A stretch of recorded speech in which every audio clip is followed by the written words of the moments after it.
భూములు దారదత్తం చేయడానికి ఎవరు ఉన్నారన్నది మొత్తం అంతా కూడా వీళ్ళు సేగ్రిగేట్ చేసేసి ఆ యొక్క పూర్తి సమాచారాన్ని సేకరించుకున్న తర్వాత ఏదైతే అమాయక రైతులు, పేద రైతులు, దళిత రైతులు ఎవరైతే ఉన్నారో, భూములు లేనటువంటి ఎస్ఐనీస్ ఎవరైతే ఉన్నారో వాళ్ళందరి దగ్గరికి వెళ్ళి ప్రభుత్వం ఈ భూములు లాగేసుకుంటే మాకు ఇంతకి ఇవ్వండి, మేము ఇంత డబ్బులు ఇస్తాము అవే అని చెప్పి కళ్ళబొల్లి మాటలు చెప్పి, మాయ మాటలు చెప్పి వీళ్ళు వాళ్ళ దగ్గర నుంచి తక్కువ రేటు, నామమాత్రపు రేటు, అంటే ఎకరం 2 కోట్లు 3 కోట్లు ఉన్న చోట 10 లక్షలకి 20 లక్షలకి నామమాత్రంగా అడ్వాన్స్ ఒక 5 లక్షల రూపాయలు ఇచ్చేసి వీళ్ళు అగ్రిమెంట్లు చేసేసుకొని ఎవరైతే డాక్టర్ కేఎస్ జవహర్ రెడ్డి వాళ్ళ కొడుకు ముఠా సభ్యులు ఎవరైతే ఉన్నారో, అలాగే మేరుగు నాగార్జున వాళ్ళ యొక్క ముఠా సభ్యులు ఎవరైతే ఉన్నారో, మంత్రి మేరుగు నాగార్జున వాళ్ళ ముఠా సభ్యులు, అలాగే భారతీ పేరు చెప్పుకున్నటువంటి కొంతమంది ముఠా సభ్యులు ఎవరైతే ఉన్నారు, అలాగే ధనుంజయ రెడ్డి పేరు చెప్పి కొంతమంది ముఠా సభ్యులు ఎవరైతే ఉన్నారు, రాష్ట్ర వ్యాప్తంగా కొన్ని వేల ఎకరాలు ఎస్ఐన్ భూముల్ని వీళ్ళు ముందస్తుగానే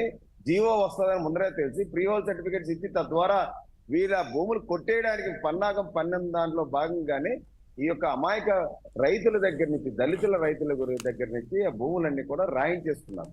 దాంట్లో భాగంగానే వీళ్ళు సెక్షన్ 35 ఆఫ్ 2023 అనేటువంటి జీవోని అక్టోబర్ 27ని రాష్ట్ర ప్రభుత్వం తీసుకురావడం జరిగింది.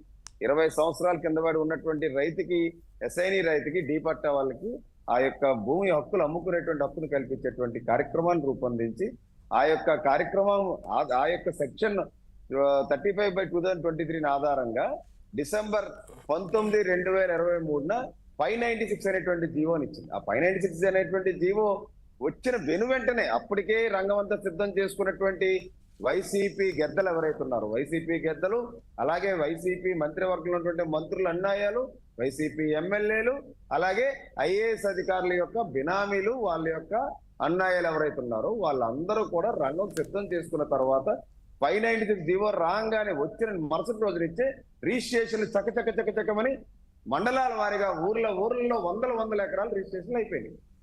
కనీసం వీరెవరికి కూడా అలర్ట్ అయ్యే అవకాశం కూడా ఇవ్వకుండా దోచుకునేందుకు ముందుగానే ప్లాన్ చేసుకున్నారు. అందుకనే జీవో విడుదల ఇదంతా, అంతే కదా? ఎస్, ఖచ్చితంగా అదే మేము చెప్తున్నాం. మేము దాని ఆధారాలతో కూడా నిన్న చూపించాం. నిన్న మీడియా మిత్రులందరికీ కూడా, రాష్ట్ర ప్రజలందరికీ కూడా జీవో ఎప్పుడు వచ్చింది, రిజిస్ట్రేషన్ ఎప్పుడైనా, ఎన్నికల కోడ్, ఎన్నికల నియమావళి అమల్లో ఉంటుండగా కూడా ఇప్పటికి నిన్న డేట్ తో కూడా రిజిస్ట్రేషన్ డాక్యుమెంట్ చూపించాం. నిన్న డేట్ తో అంటే ఏ రోజు రిజిస్ట్రేషన్ ఆగటం లేదు.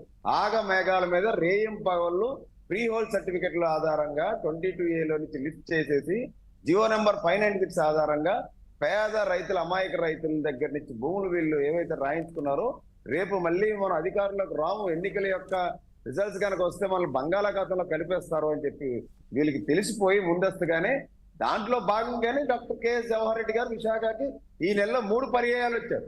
లేదంటే ఒక చీఫ్ సెక్రటరీ రహస్యంగా అఫీషియల్ గా అసలు మెన్షన్ చేయకుండా, ఎవరికి తెలియకుండా, గుట్టు చప్పుడు కాకుండా విశాఖ నగరానికి 3 పర్యాయాలు ఎందుకు రావాలి? ఇప్పుడు ఇందులో మొత్తం మంత్రులు, ముఖ్యమంత్రితో సహా వీరందరికీ కూడా ఇందులో వాటాలు ఉన్నాయని భావిస్తున్నారా? ఏంటి మీరు చెప్తోంది? వీళ్ళందరికీ వాటాలు ఉన్నాయి. ముఖ్యమంత్రి జగన్మోహన్ రెడ్డి నేతృత్వంలో దళిత పేదల భూములు ఏవైతే ఉన్నాయో, గిరిజన భూములు ఏవైతే ఉన్నాయో, ఎస్ఐని భూములు, డి పట్టాలు ఏవైతే ఉన్నాయో, ల్యాండ్లెస్ పూర్కి ఉన్నటువంటి డి పట్టాలు ఏవైతే ఉన్నాయో అవన్నీ కూడా దోచేసుకున్నారు, వీళ్ళు కొట్టేశారనేటువంటిది ఇప్పుడు మా యొక్క ఆరోపణ కాదు, వాస్తవాలతో. నిన్న ఒక్క రోజే మేము 200 పైగా రిజిస్టర్డ్ డాక్యుమెంట్స్ చూపించాం. ఒక 2 మండలాల్లోనే, మొత్తం విశాఖ జిల్లాలో 2 మండలాల్లో 200 పైగా డాక్యుమెంట్స్ రిజిస్ట్రేషన్ అని చూపించాం.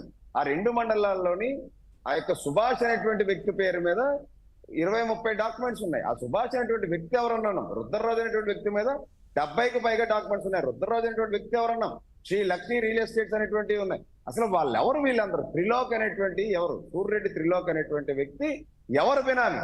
డాక్టర్ కేఎస్ జవహర్ రెడ్డి గారు వాళ్ళ యొక్క కొడుక్కి బినామీయా, లేదనంటే ధనంజయ రెడ్డి గారికి బినామీయా, లేదంటే వీళ్ళు మంత్రులకు బినామీయా, లేకపోతే జగన్మోహన్ రెడ్డి గారు సతీమణి భారతమ్మ గారు బినామీగా ఉన్నారా? ఇన్ని వందల వేల. అంటే మీరు ప్రధానంగా కాదు మూర్తి గారు, మీరు ప్రధానంగా చెప్తున్న దాన్ని బట్టి చూస్తే జవహర్ రెడ్డి వారి కుమారుడు నాగార్జున రెడ్డి పేరు